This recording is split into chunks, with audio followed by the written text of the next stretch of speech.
देखें, पहला क्वेश्चन बहुत इजी सा क्वेश्चन है, क्योंकि अगर आप फर्स्ट ग्रेड का सिलेबस देखेंगे, फर्स्ट ग्रेड 2020-2022 लगातार आपसे पूछ रहा है कि इनमें ई सिस्टम कौन सा है और जेड सिस्टम कौन सा है। यहाँ हमसे क्वेश्चन पूछा गया है कि आपको जेड 2 पेंटीन को पहचानना है। ये हमारा sp2 संकृत। पहली बात तो सबसे पहले तो आपको ये पता होना चाहिए ये सारे 2 पेंटीन है या नहीं। तो देखो 1 2 3 4 5 ये भी 2 पेंटीन है, 1 2 3 4 5 ये भी 2 पेंटीन है, 1 2 3 4 5 ये 1 पेंटीन है। तो ये तो हो ही नहीं सकता क्योंकि ये 1 पेंटीन है। 1 2 3 4 ये भी नहीं हो सकता क्योंकि ये आपका 2 ब्यूटीन है। सबसे पहले तो जब भी ऐसा क्वेश्चन आ जाए तो ये देखिए कि कम से कम 5 कार्बन तो होने चाहिए। अब यहां मुझे दिखाई दे रहा है 1 2 3 4 5 है, 1 2 3 4 5 है, 1 2 3 4। ये तो IUPAC नेम ही गलत है, 2 ब्यूटीन है, ये तो हो ही नहीं सकता। ये हो नहीं सकता, ये 1 पेंटीन है। हमें क्या करना है, जेड और कौन सा पेंटीन होना चाहिए, 2 पेंटीन। सबसे पहले मुझे स्पष्ट दिखाई दे रहा है EZ सिस्टम में आप जानते हो ये sp2 संकृत कार्बन है, और यहां भी मुझे पता है मिथाइल जुड़ा हुआ है, और यहां इस sp2 का संकृत कार्बन से एक तो इथाइल और एक क्या जुड़ा हुआ है, हाइड्रोजन जुड़ा हुआ है। यही तो 2 पेंटीन की स्ट्रक्चर है। ये कार्बन कार्बन के बीच में डबल बॉन्ड है, इस कार्बन के साथ एक मिथाइल एक हाइड्रोजन, इस कार्बन के साथ इथाइल और हाइड्रोजन जुड़ा हुआ है। हमें पता है sp2 संकृत कार्बन से जुड़ने वाले सीधे परमाणु का परमाणु क्रमांक देखते हैं। यहां हाइड्रोजन और मिथाइल में आप सबको दिख रहा होगा कि आप जो हाई प्रायोरिटी देंगे वो किसको देंगे, मिथाइल को देंगे। यहां आपको दिख रहा है sp2 संकृत कार्बन से इधर कार्बन और इधर हाइड्रोजन, जिसका परमाणु क्रमांक ज्यादा होता है उसको हाई प्रायोरिटी देते हैं। और स्पष्ट दिखाई दे रहा है इस पहले को ऑप्शन में हाई प्रायोरिटी सेम डायरेक्शन में है, इसीलिए इस सिस्टम का नाम क्या रखा गया, जेड सिस्टम रखा गया। एक बार के लिए हम इसको भी चेक कर सकते हैं। स्पष्ट दिख रहा है कि यहां तो लगा होगा हाइड्रोजन, और स्पष्ट दिख रहा है यहां लगा होगा हाइड्रोजन, क्योंकि यहां तो इसने मिथाइल जोड़ ही दिया और यहां इसने ऑलरेडी थाइल जोड़ दिया। यहां आपको पता है हाई प्रायोरिटी मिथाइल को मिलेगी और यहां हाई प्रायोरिटी इथाइल को मिलेगी, और मिथाइल और इथाइल अपोजिट डायरेक्शन में है। तो आपको पता है जेड सिस्टम या ई सिस्टम, ई सिस्टम। इसीलिए क्वेश्चन नंबर 1 का आंसर क्या रहा, 1 रहा। दूसरा क्वेश्चन आप सबको पता है, आपसे फर्स्ट ग्रेड 2020 में पूछा गया, इसीलिए मैंने इस क्वेश्चन को रिपीट किया। इनमें ई आइसोमर्स कौन सा है। पहली बात तो आपको जो जब भी जेड सिस्टम और ई सिस्टम दे दे तो ठंडे दिमाग से सबसे पहले तो ये चेक करें कि सब में ज्यामितीय समावेयता मिल भी रही है या नहीं। प्रतिबंधित घूर्णन है, रेस्ट्रिक्टेड रोटेशन है, sp2 कार्बन से जुड़ने वाले दोनों समूह अलग अलग है, sp2 कार्बन से जुड़ने वाले दोनों समूह अलग अलग है। हमें पता है CIP रूल क्या है, उसे हाई प्रायोरिटी देंगे जिसका परमाणु क्रमांक ज्यादा होगा। यहां sp2 कार्बन से फ्लोरीन और क्लोरीन जुड़ा है, यहां ब्रोमीन और हाइड्रोजन जुड़ा है। फ्लोरीन और क्लोरीन में आपको पता है हाई प्रायोरिटी किसे देंगे, क्लोरीन को, और हाइड्रोजन और ब्रोमीन में हाई प्रायोरिटी किसे देंगे, ब्रोमीन को, क्योंकि ब्रोमीन का एटॉमिक नंबर 35 है और हाइड्रोजन का 1 है।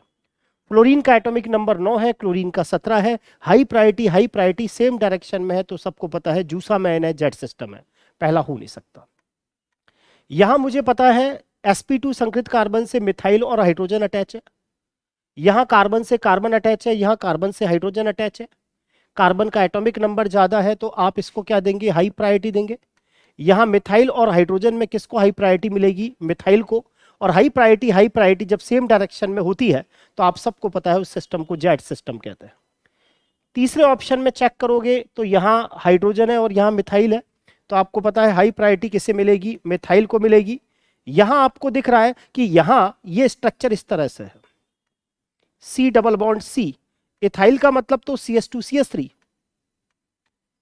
और इधर जो जुड़ा हुआ है वो आपको पता है आइसोप्रोपाइल है।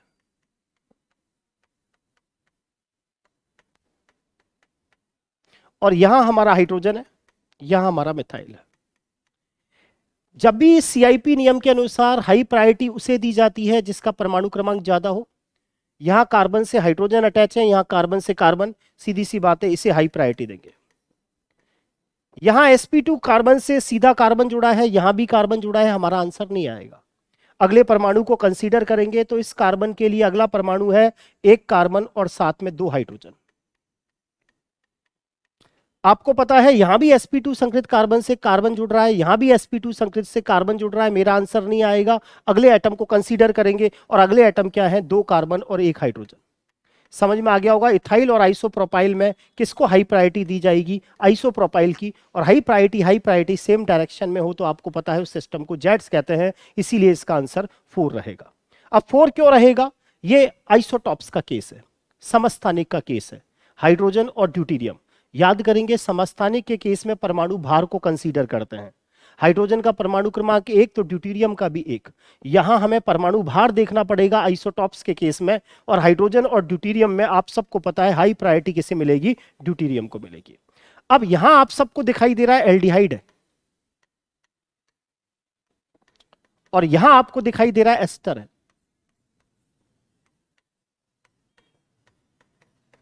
यहां sp2 कार्बन से कार्बन अटैच है, यहां भी कार्बन अटैच है, आंसर नहीं आएगा। आगे वाले कार्बन को कंसीडर करोगे तो दिख रहा है कार्बन आगे 2 ऑक्सीजन और 1 हाइड्रोजन से जुड़ा है। मल्टीपल बॉन्ड का मतलब आप जानते हैं, ये कार्बन आगे चलकर 2 ऑक्सीजन से जुड़ा है। और यहां मुझे दिखाई दे रहा है, यहां मुझे दिखाई दे रहा है कि ये कार्बन आगे 2, तो ये ऑक्सीजन और 1 ऑक्सीजन, ये तो आगे चलकर ये कितने ऑक्सीजन से जुड़ा हुआ है, 3 ऑक्सीजन से। तो सीधी सी बात है, एल्डिहाइड और एस्टर में हमेशा एसिड डेरिवेटिव्स को ज्यादा प्राथमिकता देते हैं। जहां एल्डिहाइड और एसिड डेरिवेटिव आ जाए तो ध्यान रखें, एल्डिहाइड और एसिड डेरिवेटिव्स में एल्डिहाइड कीटोन की तुलना में एसिड डेरिवेटिव को ज्यादा प्राथमिकता देते हैं। और हाई प्रायर अगर अपोजिट डायरेक्शन में है तो आपको पता है इस सिस्टम को क्या कहा जाएगा, ई सिस्टम कहा जाएगा। इसीलिए क्वेश्चन नंबर 2 का क्या रहा, 4 रहा। नेक्स्ट क्वेश्चन, हमें पता है वो स्टीरियो आइसोमर्स जो एक दूसरे की मिरर इमेज होते हैं उन्हें एनेंशियोमर कहा जाता है, और वो स्टीरियो आइसोमर्स जो एक दूसरे की मिरर इमेज नहीं होते, आप सबको पता है उन्हें हम क्या कहते हैं, डाइस्टीरियोमर्स कहते हैं। तो आपसे सेकंड ग्रेड में ये क्वेश्चन पूछा गया था कि वो स्टीरियो आइसोमर्स जो एक दूसरे की मिरर इमेज नहीं है क्या कहलाएंगे, तो आप सबको पता है उन्हें हम डाइस्टीरियोमर्स कहेंगे। आपको पता है एनेंशियोमर्स तो हो ही नहीं सकते, क्योंकि वो त्रिविम समावेवी जो एक दूसरे के दर्पण प्रतिबिंब होते हैं वो होते हैं एनेंशियोमर। तो टॉटोमर्स का तो कोई लेना देना ही नहीं है त्रिविम समावेता से, क्योंकि त्रिविम समावेता थोड़ी होती है टॉटोमर्स, टॉटोमर्स तो संरचनात्मक समावेता है। मीजो कंपाउंड का कोई लेना देना नहीं है। और वो त्रिविम समावेवी जो एक दूसरे की मिरर इमेज नहीं होते, आप सबको पता है उन्हें डायस्टीरियोमर्स कहते हैं। इसीलिए तीसरे का आंसर क्या रहा, 4 रहा। चौथे वाले क्वेश्चन में आपको क्या है, थोड़ा सा सोचना पड़ेगा। मैंने आपको कहा था अगर आपको 2 स्ट्रक्चर दे दी जाए, सबसे पहले आप दोनों के कायरल कार्बन को कंपेयर करोगे। अगर इधर वाला आर है और इधर वाला भी आर आ रहा है, इधर वाला एस है और इधर वाला भी एस आ रहा है, तब तो वो आइडेंटिकल है। अगर ये कायरल कार्बन आर है और ये एस हो जाए, और ये एस है और ये आर हो जाए, तो फिर उस चीज को एनेंशियोमर कहेंगे। और एक किरेल कार्बन की तो रूप बदले, लेकिन एक किरेल कार्बन का रूप ना बदले, तो मैंने कहा था उसको डायस्टीरियोमर्स कहते हैं। अब आपके सामने 2 स्ट्रक्चर्स हैं, फर्स्ट और सेकंड। आपको देखना है कि इन दोनों के बीच में क्या रिलेशंस है। तो सबसे पहले तो आप नंबरिंग करना सीखिए। मुझे पता है हमेशा नंबरिंग कार्बन की चेन से होती है। यहां मुझे दिखाई दे रहा है नंबरिंग यहां से होगी, क्योंकि यहां से नंबरिंग करोगे तो चेन तो 3 कार्बन की बनेगी, 1, 2 और 3 कार्बन की। लेकिन मैंने नंबरिंग यहां से क्यों की, क्योंकि 2 नंबर पर 2 सब्स्टिट्यूटेंट आ रहे हैं, ब्रोमो और क्लोरो।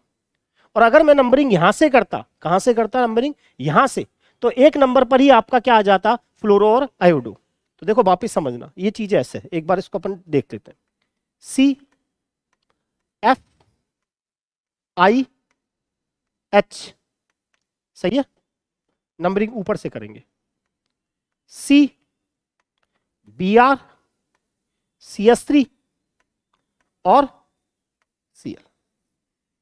अगर मैं नंबरिंग यहां से करता तो सब्स्टिट्यूटेंट को 2 नंबर मिलता, और नंबरिंग अगर मैं यहां से करूंगा तो सब्स्टिट्यूटेंट को, प्रतिस्थापी को कितना नंबर मिलेगा, 1-1 मिलेगा। इसीलिए नंबरिंग यहां से हो रही है 1, 2 और 3। आगे यहां तक समझ में? अब इस पे आ जाओ।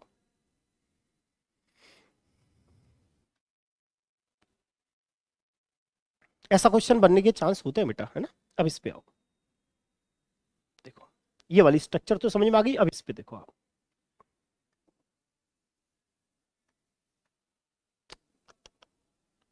ये बी आर,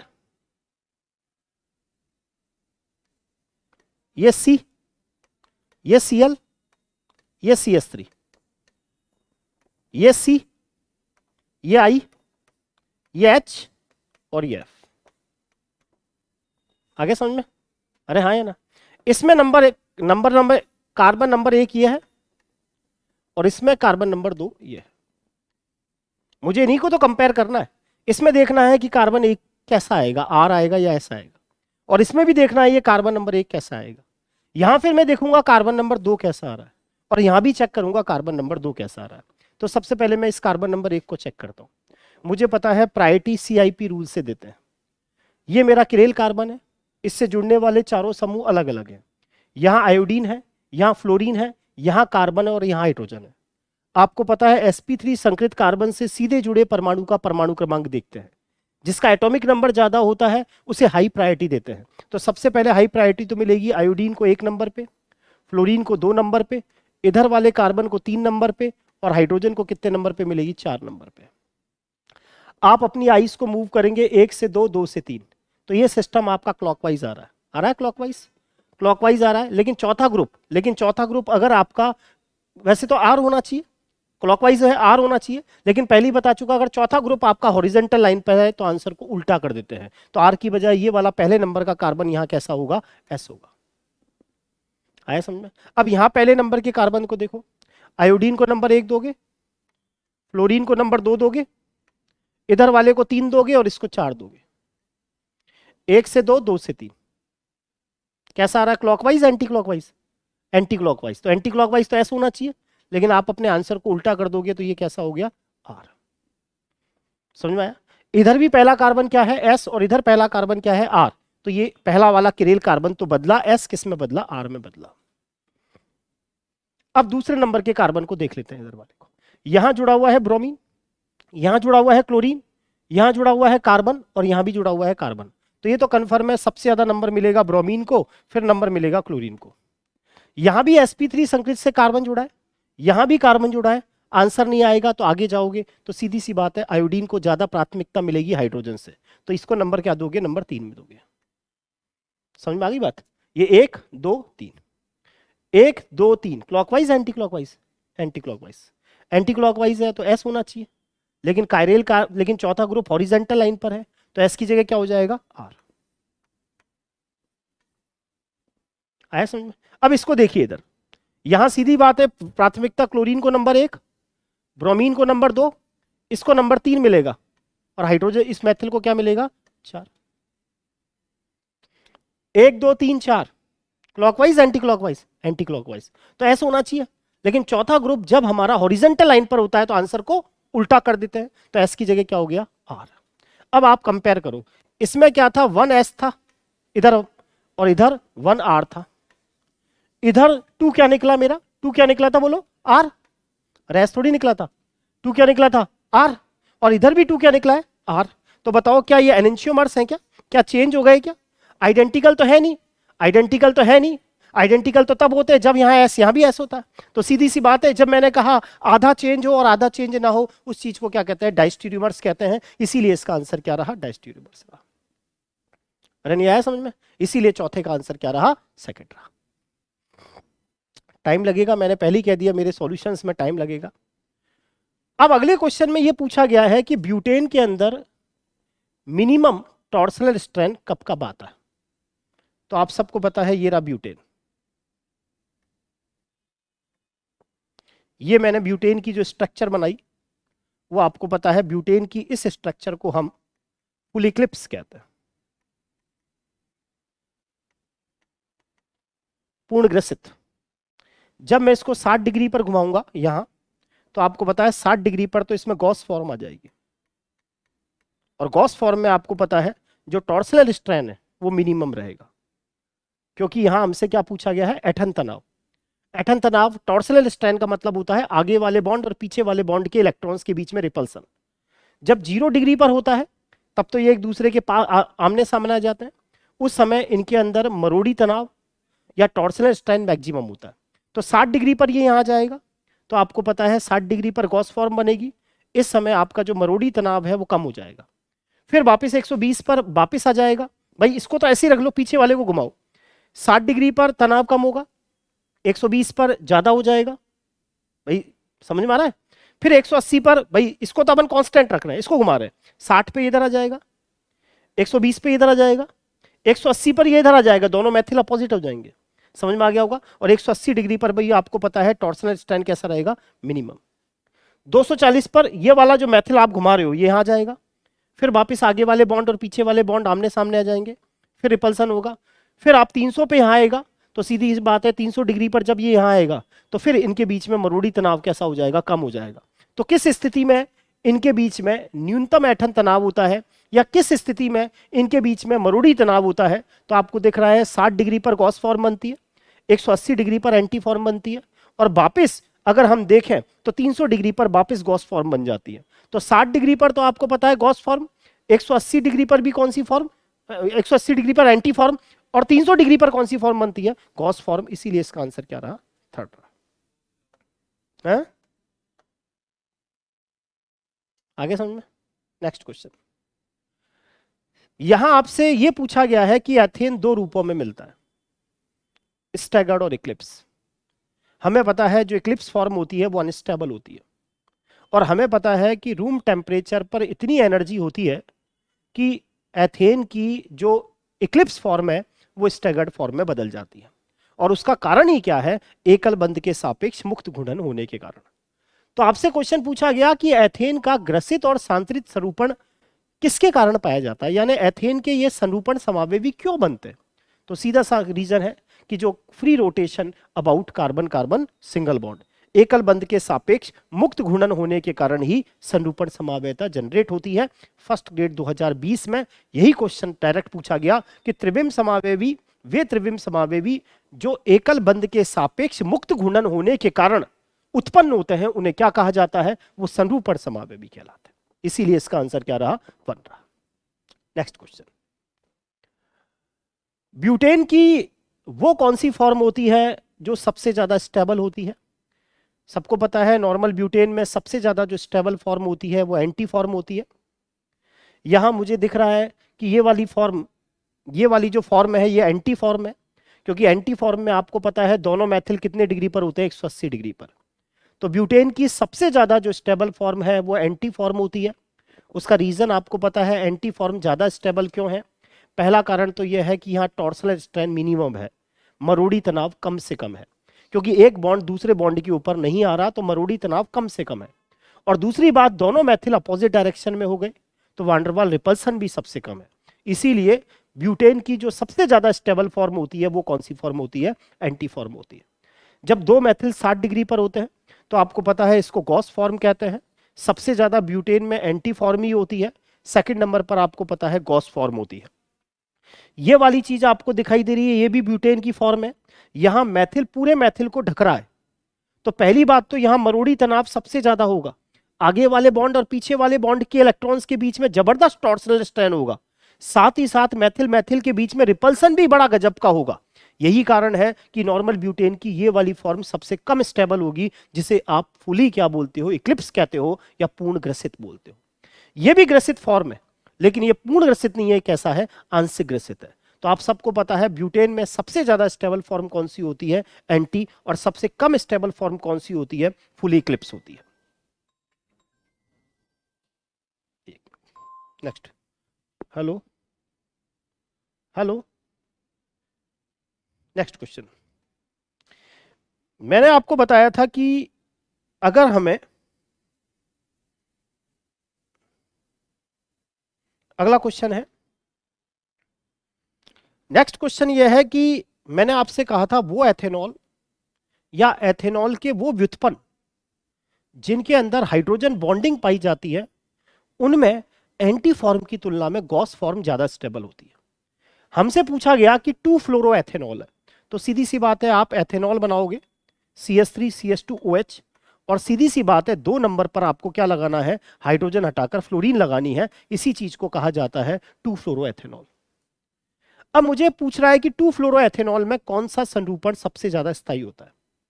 तो सीधी बात यह है कि जब भी मुझे मोर स्टेबल फॉर्म बनानी होती है, मोर स्टेबल फॉर्म बनानी होती है, तो मैं जो थीटा रखता हूं वो आप सबको पता है 60 डिग्री रखता हूं, ये वाली फॉर्म। आ गया समझ में? ये अल्फा कार्बन मान लेता हूं, ये बीटा कार्बन, ये अल्फा कार्बन, ये बीटा कार्बन। अल्फा कार्बन है फ्रंट कार्बन, बीटा कार्बन क्या है? पीछे वाला कार्बन। इस अल्फा कार्बन से आपको दिखाई दे रहा है एक तो फ्लोरीन जुड़ रहे हैं और साथ में दो क्या जुड़ रहे हैं? हाइड्रोजन जुड़ रहे हैं। बीटा कार्बन से आपको दिखाई दे रहा है दो हाइड्रोजन और OH जुड़ना चाहिए। अगर फ्लोरीन और OH अपोजिट डायरेक्शन में होते तो एंटी फॉर्म होती, और वैसे तो स्टेबल एंटी फॉर्म होना चाहिए। लेकिन होता क्या है, 2-फ्लोरोएथेनॉल में आप सबको पता है ये जो हाइड्रोजन है ये किस में पार्टिसिपेटिंग करेगा? हाइड्रोजन बॉन्डिंग में पार्टिसिपेट करेगा, एनर्जी रिलीज होगी, कंपाउंड को स्टेबिलिटी मिलेगी। यही कारण है कि 2-फ्लोरोएथेनॉल में एंटी और गॉस फॉर्म में कौन ज्यादा स्टेबल होता है? गॉस फॉर्म ज्यादा स्टेबल होती है, इसीलिए 8 का आंसर क्या रहा? 3 रहा। निम्न में से साइक्लोहेक्सेन का वो कौन सा फॉर्म है जो सबसे कम स्टेबल होता है? पहले ही हम पढ़ चुके हैं कि जो साइक्लोहेक्सेन है उसके अंदर ये वाली जो फॉर्म होती है,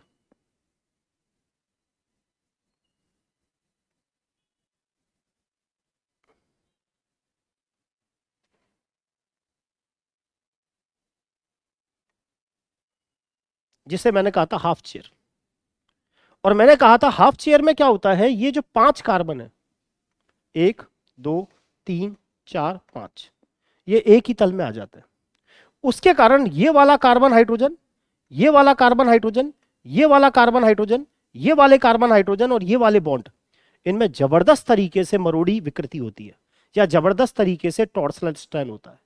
यही कारण है कि जो साइक्लोहेक्सेन है उसके अंदर जो सबसे कम स्टेबल स्ट्रक्चर होती है वो क्या कहलाती है? हाफ चेयर कहलाती है। नेक्स्ट क्वेश्चन, इनमें से कौन सी एल्कीन ऐसी है जो ज्योमेट्रिकल आइसोमेरिज्म दिखाएगा? देखो पहला तो हो नहीं सकता, क्योंकि यहाँ sp2 कार्बन से जुड़ने वाले दोनों समूह हाइड्रोजन है, पहला हो नहीं सकता। दूसरा हो नहीं सकता क्योंकि sp2 कार्बन से जुड़ने वाले दोनों समूह कैसे हैं? एक जैसे।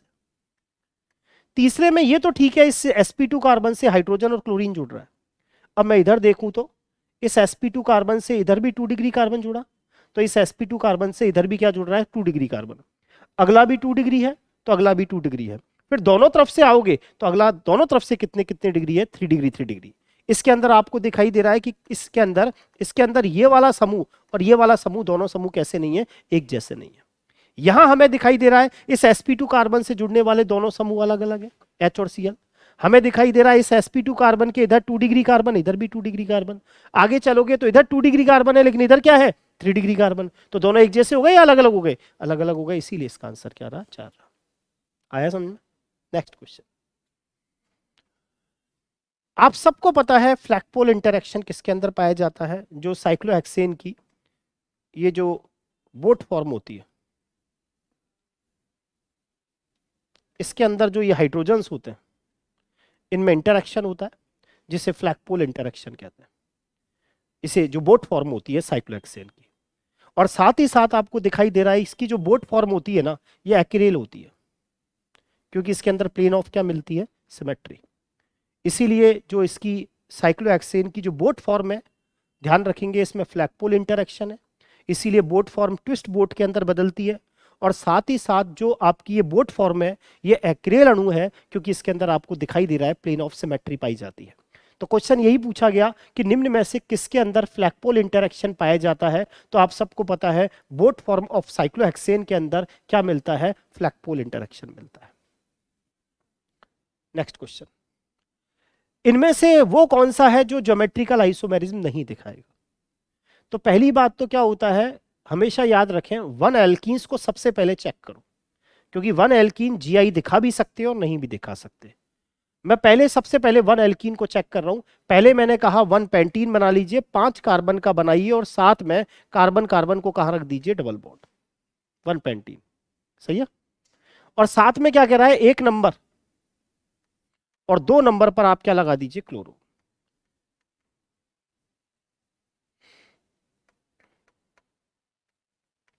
हमें पता है ये स्ट्रक्चर जीआई दिखाएगी। पहली बात, प्रतिबंधित घूर्णन है, sp2 कार्बन से जुड़ने वाले दोनों समूह अलग अलग। यहां भी sp2 कार्बन से क्लोरीन और प्रोपिल दोनों अलग अलग, तो पहला तो दिखाएगा। तीसरा अगर मैं चेक करूं तो मैंने 1 पेंटीन बनाया,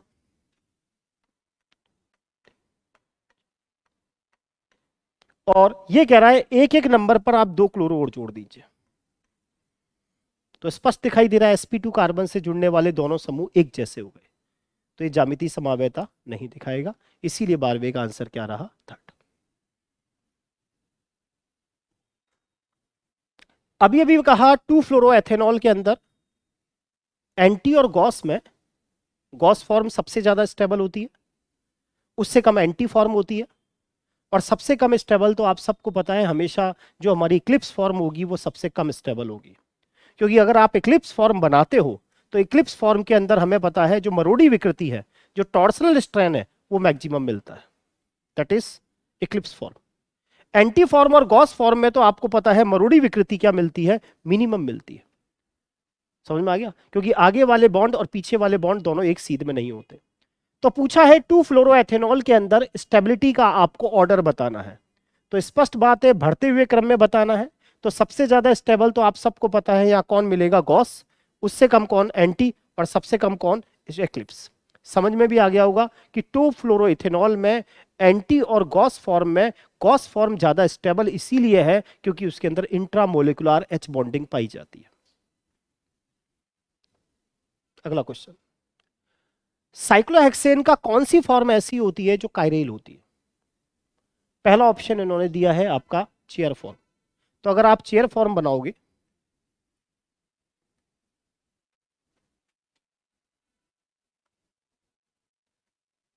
या वैसे बना देते, चलो, या इसकी बजाय इसको ऐसे समझो,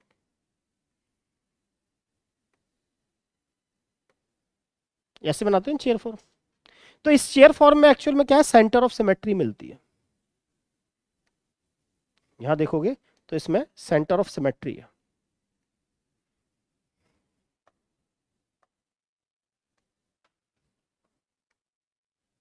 सेंटर ऑफ सिमेट्री है क्योंकि जितनी दूरी पर इस सेंटर से ये है उतनी ही दूरी पर इस सेंटर से ये, इसमें सेंटर ऑफ सिमेट्री मिलती है। इसीलिए चेयर फॉर्म जो होती है वो कैसी होती है? एक्रेल होती है। आपको पता है जिन अणुओं में सममितता पाई जाती है वो एक्रेल अणु होते हैं, और जिन अणुओं में सममितता नहीं पाई जाती वो सारे के सारे अणु किरेल अणु होते हैं। तो याद करेंगे कि जो चेयर फॉर्म है इसके अंदर प्लेन ऑफ सिमेट्री है। प्लेन ऑफ सिमेट्री नहीं, सेंटर ऑफ सिमेट्री है। कौन सी सिमेट्री है? Centre of symmetry. अभी अभी आपको बताया था जो बोट फॉर्म है, अभी अभी बताया था बोट फॉर्म में क्या मिलती है? प्लेन ऑफ सिमेट्री मिलती है, इसीलिए ये भी एक्रेल होता है। चेयर फॉर्म भी एक्रेल होती है, बोट फॉर्म भी कैसी होती है? एक्रेल। इसके अंदर एकमात्र जो किरेल मॉलिक्यूल्स है वो कौन सी फॉर्म होती है? Twist boat. कौन सी होती है? Twist boat. देखो रिजिड फॉर्म से तो कोई लेना देना है ही नहीं, हमने पढ़ी नहीं। ट्विस्ट बोट, ट्विस्ट बोट में क्या होता है आप सबने पढ़ रखा है, इस तरह से ट्विस्ट बोट बनाते हैं, बनाई थी ना इस तरह से कुछ हद तक मैंने। इस ट्विस्ट बोट के अंदर क्या होता है? ट्विस्ट बोट के अंदर जो अपन देखें, एक्चुअल में ये तो नहीं है, हमने इस तरह की कुछ स्ट्रक्चर बनाई थी, देखो याद करो, आया याद आ रहा है? इस ट्विस्ट बोट के अंदर क्या होता है? इस ट्विस्ट बोट के अंदर कभी भी ध्यान रखें सेंटर ऑफ सिमेट्री या प्लेन ऑफ सिमेट्री नहीं पाई जाती। ये जो ट्विस्ट बोट है यही इसके अंदर क्या होता है? किरेल मॉलिक्यूल होता है। आगे समझ में? नेक्स्ट क्वेश्चन, हमें पता है दुनिया का हर सिस्टम स्टेबिलिटी चाहता है। एथेन के 2 समरूपी समावेवी होते हैं। एक समरूपी समावेवी की को तो आप ग्रसित कहते हैं, मैं कहूं इक्लिप्स कहते हैं, और दूसरा जो समरूपी समावेवी होता है उसको आप सबको पता है सांतरित या स्टैगर्ड कहते हैं। और दुनिया का हर सिस्टम ये चाहता है कि मुझे ज्यादा से ज्यादा स्टेबिलिटी मिले।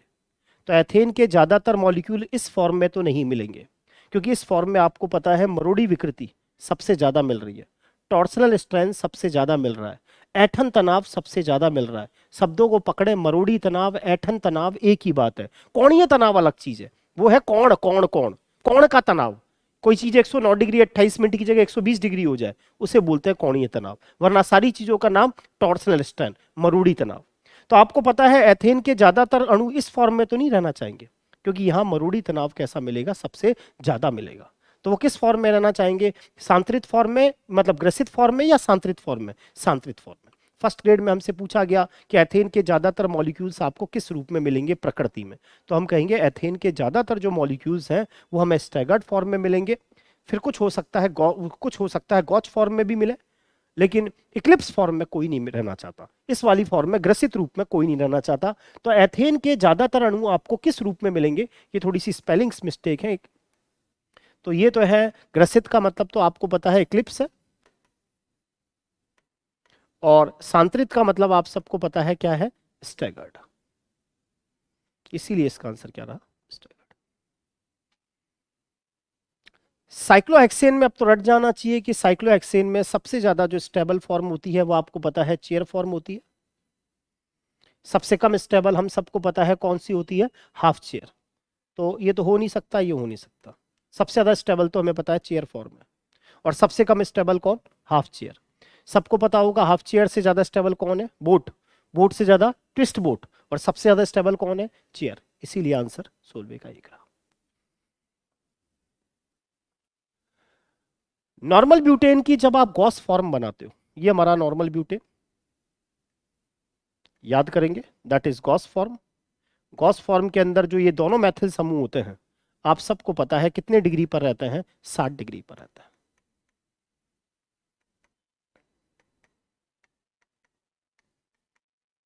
तो क्वेश्चन पूछा गया नॉर्मल ब्यूटेन की जो गॉस फॉर्म होती है उसमें मैथिल समूहों का अलगाव होता है, या मैथिल फॉर्म कितने डिग्री के एंगल पर रहते हैं, तो आप क्या कहोगे, 60 डिग्री। और यही क्वेश्चन एंटी के लिए होता तो उस समय दोनों मैथिल समूह 180 डिग्री पर होता है।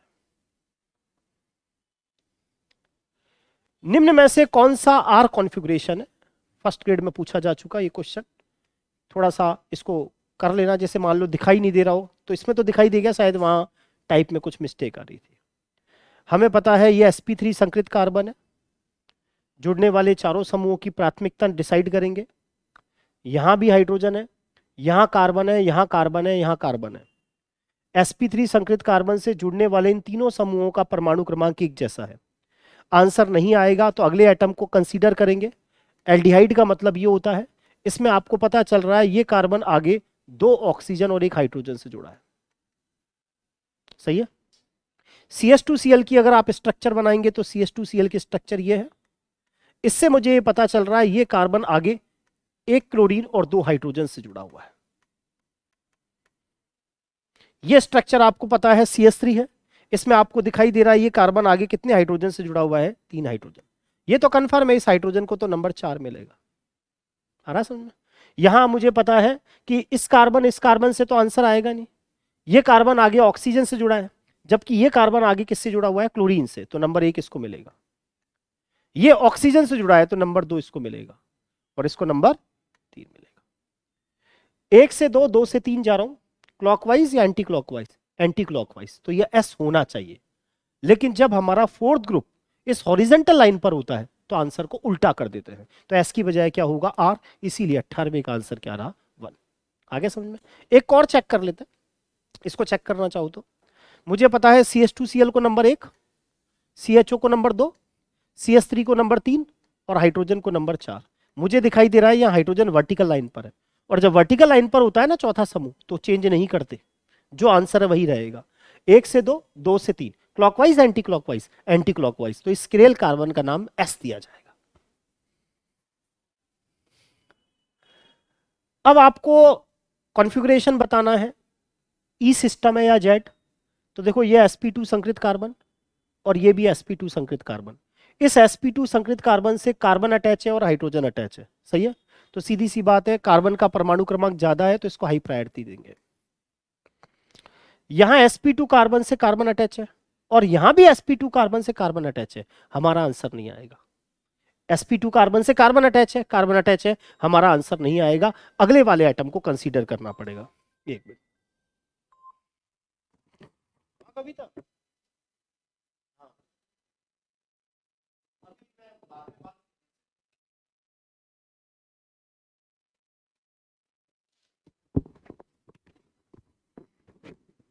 अब समझ में आया। अब इस sp2 का देखो, इस sp2 कार्बन से इधर भी कार्बन अटैच और इधर भी कार्बन अटैच, आंसर नहीं आएगा। आगे जाओगे तो कार्बन 3 हाइड्रोजन से अटैच है, जबकि यहां कार्बन किससे अटैच है, ऑक्सीजन से। तो इसीलिए हाई प्रायोरिटी इसको मिली। और हाई प्रायोरिटी अपोजिट डायरेक्शन में है, तो पहला तो हमारा ई होगा, ये हो नहीं सकता, ये हो नहीं सकता। अब इसको चेक करें, इस कार्बन से इधर कार्बन जुड़ रहा है और इधर कौन जुड़ रहा है, ऑक्सीजन, तो हाई प्रायोरिटी इसको मिलेगी। इस कार्बन से इधर कार्बन, इधर ऑक्सीजन से जुड़ रहा है, तो हाई प्रायोरिटी इसको मिलेगी। और हाई प्रायोरिटी सेम डायरेक्शन में होगी, तो कौन सा सिस्टम होगा? आ रहा है सभी के समझ में? आपको पता है कि नॉर्मल ब्यूटेन के अंदर वो कौन सी फॉर्म होती है जिसकी पोटेंशियल एनर्जी सबसे ज्यादा होती है, जिसकी एनर्जी ज्यादा होती है, वो सबसे कम स्टेबल होता है। तो हमें पता है नॉर्मल ब्यूटेन के अंदर जो फुली इक्लिप्स है, पूर्ण ग्रसित है, वो सबसे कम स्टेबल होता है। नॉर्मल ब्यूटेन के अंदर हम सबको पता है ये वाली जो स्ट्रक्चर है, जिसके अंदर आप सबको दिखाई दे रहा है कि नॉर्मल ब्यूटेन की ये वाली जो स्ट्रक्चर है, इसके अंदर हमें दिखाई दे रहा है कि जो कोणीय विकृति है, जो मरोड़ी तनाव है, वो भी मैक्सिमम होगा। और साथ ही साथ मैथिल समूह में भी रिपल्सन कैसा होगा, सबसे ज्यादा होगा। इस वाली स्ट्रक्चर को मैंने क्या कहा था, पूर्ण ग्रसित संरचना कहा था, फुली इक्लिप्स कहा था। और ये कहा था ये स्ट्रक्चर सबसे कम स्टेबल होती है और इसी की पोटेंशियल एनर्जी ग्राफ में सबसे ज्यादा बताई थी। तो पूछा गया कि नॉर्मल ब्यूटेन का वो कौन सा संरूपी है जिसकी एनर्जी सबसे ज्यादा होती है। तो अभी अभी कहा ग्रसित फॉर्म, और उसके अंदर भी वो वाली फॉर्म जिसके अंदर एक मैथिल समूह दूसरे मैथिल समूह के ऊपर चढ़ा हुआ होता है, वो वाली फॉर्म सबसे कम स्टेबल होती है और उसी की पोटेंशियल एनर्जी सबसे ज्यादा होती है।